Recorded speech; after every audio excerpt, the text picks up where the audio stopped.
Bonjour à tous, je suis Upcast et aujourd'hui on va s'occuper du chapitre des Dark Angels, les fils de Lion.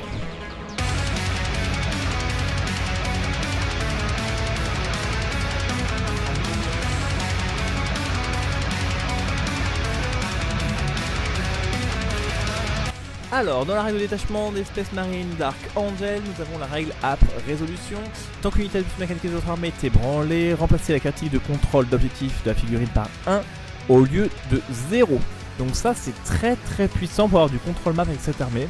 Vu que les 3/4 des unités d'infanterie, enfin pour l'instant, ont une valeur d'objectif de 1, ça veut dire qu'en fait ils ne perdront pas tout simplement leur contrôle d'objectif. Donc par contre cela n'inclut pas les tests à faire quand on veut battre en retraite. Ça c'est très fort dans une armée qui va pouvoir faire du contrôle map. Donc on voit que c'est un chapitre déjà qui va s'occuper plutôt de prendre la table et de ne rien lâcher. Il ne faut pas oublier aussi que les Space Marines du coup ont le serment Oath of the Moment qui permet de cibler une unité ennemie par tour et de pouvoir lancer tous les jets pour toucher et tous les jets pour blesser de toute notre armée contre cette dite unité. Si on joue une armée Space Marine Dark Angel et uniquement Dark Angel, on va du coup bénéficier de la force opérationnelle des impardonnés qui nous permet d'avoir des stratagèmes. Donc le premier c'est la fureur des impardonnés. À votre phase de tir ou à la phase de combat, on va cibler une unité à sa stage de notre armée qui n'a pas encore été choisie pour combattre. Jusqu'à la fin de la phase, les armes dont sont équipées les figurines de votre unité ont d'habitude touche fatale. De plus, si au moins une unité de votre armée est actuellement ébranlée, jusqu'à la fin de la phase, à chaque attaque d'une figurine de votre unité, le jet de touche réussi modifié de 5+, comme une touche critique. Donc c'est intéressant pour vraiment donner beaucoup plus de dégâts, et plus en fait on va être ébranlé entre guillemets, plus on va être dans la sauce, plus notre unité sera forte et performante. Donc c'est assez intéressant, sachant que si on est ébranlé, il ne faut pas oublier que on va garder notre valeur d'objectif de 1. Ensuite on a le stratagème intraitable pour un PC. On peut utiliser la phase de mouvement d'une de nos unités qui a battu en retraite. Jusqu'à la fin du tour, cette unité est libre pour tirer et déclarer une charge, même si elle a battu en retraite. Donc très intéressant, encore une fois, vu qu'on garde notre pouvoir de contrôler les objectifs, pouvoir battre en retraite et pouvoir refaire une charge par derrière, c'est très intéressant pour gagner beaucoup de mouvements et pouvoir se projeter contre l'adversaire avec nos unités super OP. En plus, naturellement, foutre des mandales assez facilement et ne pas rester bloqué au corps à corps. L'armure du prix pour un CP qu'on connaît, c'est quand une unité Adeptus Astartes de notre armée est ciblée. On va pouvoir dégrader en fait de 1 la critique de pénétration d'armure de l'attaque. Donc c'est en gros un +1 en sauvegarde contre toutes les armes qui ont de la pénétration d'armure. C'est inutile contre les armes APA 0. Ensuite, discipline de tir, donc ça s'utilise à la phase de tir. C'est une unité encore une fois de notre armée qui n'a pas été encore choisie, qui n'a pas encore été activée. Jusqu'à la fin de la phase, les armes de tir sont équipées. Les figurines de cette unité ont les aptitudes assaut, lourd et ignorer les couverts. Donc ça veut dire qu'on va pouvoir bouger et tirer normalement après une advance. Si on ne bouge pas, on va avoir +1 pour toucher et on va pouvoir ignorer les couverts. Donc c'est sympa, c'est pas transcendant. Mais peut-être sur certaines unités, certaines datasheets qu'on n'a pas encore vu, ça peut être intéressant. Mais déjà ce qui est bien, c'est qu'il y a des stratagèmes de mouvement, stratagèmes du coup de tir, de corps à corps. Donc c'est assez polyvalent. On va regarder les deux derniers stratagèmes. Donc l'âpre châtiment. Donc c'est la phase de tir adverse cette fois-ci. Donc encore une autre phase juste après qu'une unité a tiré et ça cible une unité qui a perdu au moins une figurine suite aux attaques de l'unité ciblée.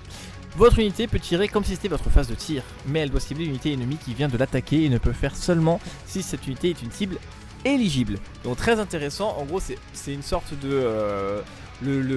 seule la mort met fin au devoir, en fait, que quand nos unités se fait tirer dessus et meurt, on peut l'activer pour que notre unité tire directement ensuite. Donc ça c'est bien pour annuler les unités de tir dans le même tour, unités fragiles et de tir. Pourquoi pas, ça sera peut-être pas évident à mettre en place, pas évident à utiliser, mais ça peut être intéressant et l'adversaire pourra réfléchir à 2 fois avant de nous cibler nos unités qui ont une très grosse puissance de feu. Et ensuite le dernier, ligne imbrisable, donc c'est à la phase de charge adverse, juste après qu'une unité ennemie a trouvé un mouvement de charge. L'unité qui est à portée d'engagement jusqu'à la fin du tour, à chaque attaque allouée à une figurine de votre unité, on soustrait 1 à la critique de dégâts des attaques.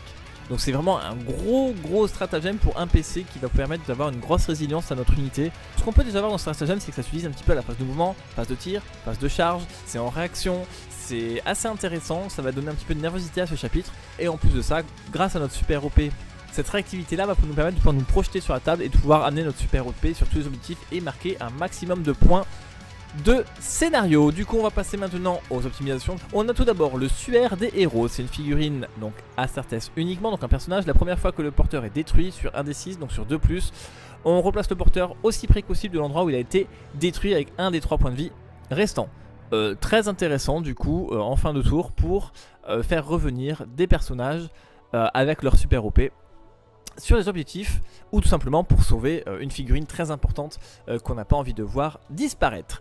Ténacité obstinée, figurine encore seulement tant que le porteur mène une unité, donc c'est pour les figurines rattachées. À chaque attaque d'une figurine de cette unité, ajoutez 1 au jet de touche si l'unité du porteur est en dessous de son effectif initial, et 1 au jet de blessure également si l'unité est ébranlée. Donc ça c'est très intéressant, encore une fois, plus on va prendre tarif sur nos unités, plus celles-ci vont pouvoir en fait avoir une âpre résolution et être encore plus efficaces. Ensuite, donc c'est intéressant d'avoir des points de vie tampons dans les unités pour faire sauter nos points de vie tampons et du coup donner des bonus supplémentaires. Alors on va passer à la lame d'Éden, du coup c'est encore pour un personnage, jeter un critique d'attaque, de force et de dégâts des armes de mêlée du porteur. Si celui-ci encore une fois est ébranlé, on ajoute 2 aux attaques, à la force et aux dégâts, et ça c'est très fort. Donc encore une fois, pour être ébranlé, un personnage doit être en dessous de sa valeur de points de vie de base, donc un personnage qui sera au seuil de la mort sera encore beaucoup plus dangereux qu'un personnage full life. En fait il va falloir vraiment jouer un petit peu avec le feu et arriver à jauger un petit peu la résistance de nos personnages pour arriver à les faire survivre juste assez pour qu'ils soient vraiment transcendés et puissent foutre des mandales à tout le monde. Et enfin le Penon du souvenir, donc c'est en fait une figurine de doyen Bladeguard, doyen Primaris ou doyen Terminator, donc c'est les porte-bannières. Tant que le porteur mène une unité, encore une fois il faut qu'il soit rattaché. Les figurines de cette unité ont plus d'aptitude insensible à la douleur à 6+. Encore une fois, la valeur d'ébranlement elle passe à insensible à la douleur à 4+ sur toute unité. Très puissant si l'unité est ébranlée. Donc là il faudra voir avec datasheet si on n'a pas moyen de automatiquement ébranler des unités avec des stratagèmes, avec des capacités, avec des sorts, ou si les adversaires peuvent automatiquement ébranler certaines de nos unités. Là justement les Dark Angels vont être très forts contre ce type d'armée là. Voilà, donc on voit directement que les Dark Angels sont une armée de control map, qu'ils ont des capacités qui vont être encore plus développées, plus la partie va avancer et plus les unités vont être blessées et diminuées. Et justement c'est vraiment une armée qui va durer dans le temps et qui va garder son control map sur toutes les unités au fil des 5 tours et qui va gagner même en puissance petit à petit au fil des 5 tours. Voilà, c'était tout pour le chapitre des Fils du Lion. Je vous dis à bientôt sur une prochaine vidéo sur Outcast. Ciao.